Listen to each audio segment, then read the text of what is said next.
The first three exercises I'm going to take you through are our warm-up exercises. Now we usually like to put these exercises into three categories: our move, grease and prime.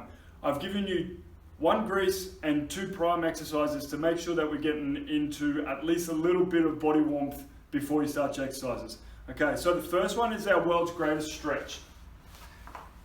When you get down on the ground, what you want to do is put your shoulder in line with your knee. If you can get your foot further in front, by all means you can do that. But usually your hands will line up with the inside of your foot. You want to push your back leg back as far as you can and then try and sink down into the exercise. If you can get your elbow on the ground, fantastic. Now you want to hold that one for about 15 to 20 seconds on each side. The next exercise we're going to do is our tall to shorts. Okay, now what we want to do for this one is we want to be on our tippy toes. We want to reach towards the ceiling as high as we can. Now from here you want to pull your arms down as quickly as possible and land on 2 feet. One thing to make sure of is that your knees don't collapse in towards each other, okay? So reaching up nice and tall, pull your arms down, land in a squat, okay? What you want to make sure of is that your knees don't collapse inside, okay? So I'll show you that one again. Up, reaching nice and tall, pull your arms down, into a squat, okay? Now the third exercise is our penguins. Okay, so we want to be on our tippy toes for this exercise, and we're trying to imagine that we're on a pogo, so we don't want much knee bend at all. It all comes from our ankles, and then we get into an ankle stiffness exercise in it, okay? So we want to be up and down quickly as possible like you're trying to skip. The next three exercises I'm going to take you through, we're going to superset them all together, okay? So what we're going to do is we're going to go through a squat, a push up, and what I'm going to call is a pogo to jump, okay? So in our first one, we're going to do a squat. Now, if you've got some equipment at home, you can use that by all means now. So if you've got a couple of heavy books or a bag or something like that that has a little bit of weight to it, even a couple of jugs of milk, you can use that as well.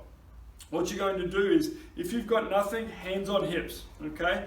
Now, as you go down, I'll do this one side on for you. As you go down in our movement, what you want to do is push your hips back. Okay, so you should see a slight angle in your lower limbs. Okay, as you push your hips back, try and make sure that you don't come up onto your toes. Your heels should stay in the ground and your weight push back. Okay, so hands on hips, push back. What you're aiming to do is to try and get your hips in line with your knees. Okay, so when you sit down, that's as far as we want you to go. Okay, and then we come back up. Now, I want you to follow a little bit of a tempo here for me, okay? So when you go down, you can go 3 seconds down, and then I want you to come up as fast as you can like you want to jump, okay? So 1, 2, 3, up as fast as you can, okay?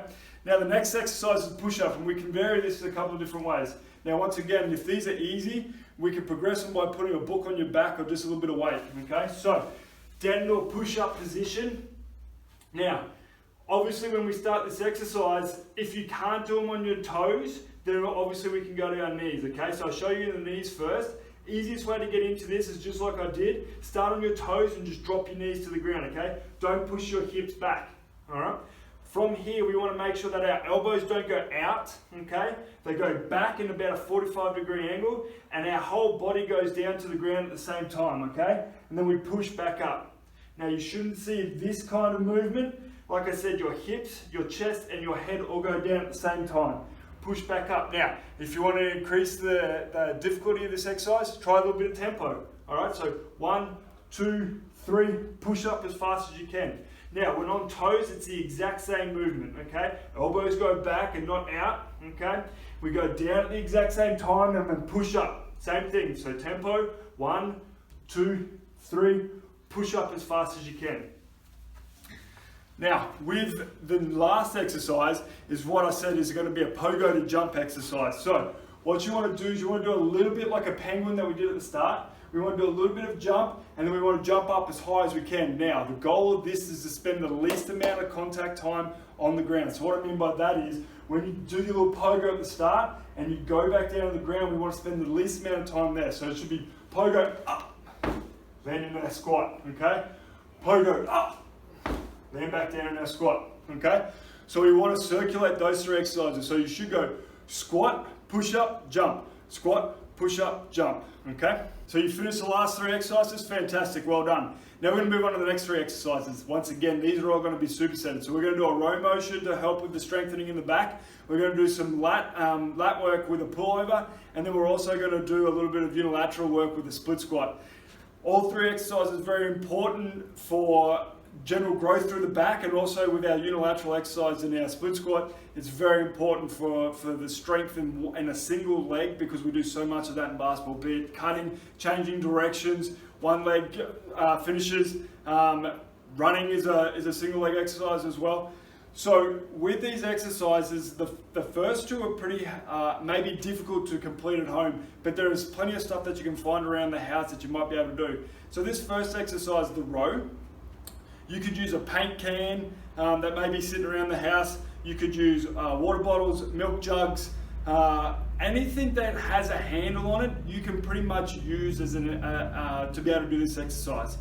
Or you can use a bench or a table or any outdoor furniture, that kind of stuff, where you can slide your legs underneath it. Now, be very careful with that exercise, because once you are holding on to that, you want to make sure there is enough weight on top that the table won't flip over on you, okay? Most tables, inside tables, will have enough weight that you'll be able to complete the exercise no problem at all. Now, let's say that you do have a paint can or something like that at home.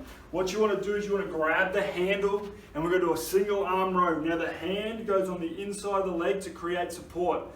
Your arm sits down. Now you'll see that my chest stays nice and flat to the ground, okay? As you go to perform the exercise, pull your hand towards your hip, okay? Don't pull it towards your chest. I'll show you this side on in a second. Pull towards your hip and then back down, okay? Pull towards your hip, back down. Now, if you have to stand up a little bit more because the paint can's a little bit too long and it keeps touching the ground, by all means do that, okay? Now, you'll see when I go side on, I'm nice and neutral. I'm in my squat position. I'm just have my chest leaning over a little bit further than what we were before when we were squatting, okay? Hand goes on the inside, and then I pull towards my hip, okay? Not towards my chest, but towards my hip. You'll notice whether your shoulder starts to lift towards ears, okay? Big no-no, we don't want shoulders going towards towards our ears, okay?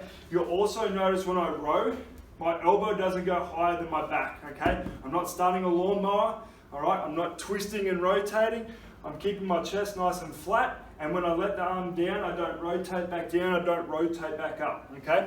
So that's our row. Now, if you have a table at home that you can use, slide your feet underneath, okay?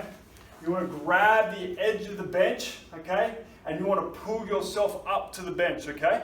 You want to stay as flat as you possibly can. Pull yourself up to the bench or the table or whatever you have lying around at home. Water bottles, same thing. You can still do the exact same exercise. Fill it up with water, fill it up with rice, fill it up with flour, whatever you've got at home. Now, the next exercise is a little bit more difficult. Now, you can do this with a book, a heavy book, a bag of rice, a bag of flour, anything you got at home, okay? You want to lay down on a bench. If you don't have a bench, one of the best things that most people have at home is an esky. Does exactly the same thing. You can also do this on a chair, and I'll show you how to do that on a chair in a second. But laying down on your bench, your esky or whatever, what you want to do is grab your book, your bag, whatever you've got, and you want to pull over your top of your head till you're nice and flat, and then pull back up, okay? So nice and slow down, and then pull back up on the way back up, okay? Don't let the weight go too far behind your head. That's obviously going to cause us some problems, all right? Now, if you've got a chair at home that you can do this on, what you want to do is just put your shoulders on the bench or on the chair, okay? Up with your butt, squeeze your butt, okay? Don't arch your back, just squeeze your butt. Still doing the exact same movement, okay? And then back up for me, all right? And then that's our pullover. The last exercise in this superset is a split squat. Now, once again, if you want to make this a little bit more difficult, hold on to your paint can that you had before for your rows, hold on to a book, hold on to anything with a little bit of extra weight. But most importantly, you want to get the technique right. Now, for your split squat, what you want to make sure of is that when you go down, your back knee is the knee that is the movement that we want to do. We want the back knee to go towards the ground, okay? We need to make sure that we don't go up onto our toes on the front because that means that our knee is going forward, and we don't want the knee to be going either way, okay? When I go down, I should be able to keep my knee straight over my foot, okay? I want to try and keep my chest at about the same angle as my shin. Hands on hips, back knee down to the ground and then up. Now you don't go down and rest because what ends up happening is you lose all the tension, and then when you go stand back up, you'll be all over the shop, okay? So back knee down to the ground, stand up. Watch my knee and up, okay? Same thing when I do the from side on, okay? Back knee to the ground, have a look at my torso, have a look at my front shin, okay? That's your split squat. Okay, so you've completed those 3 exercises. Great job, well done.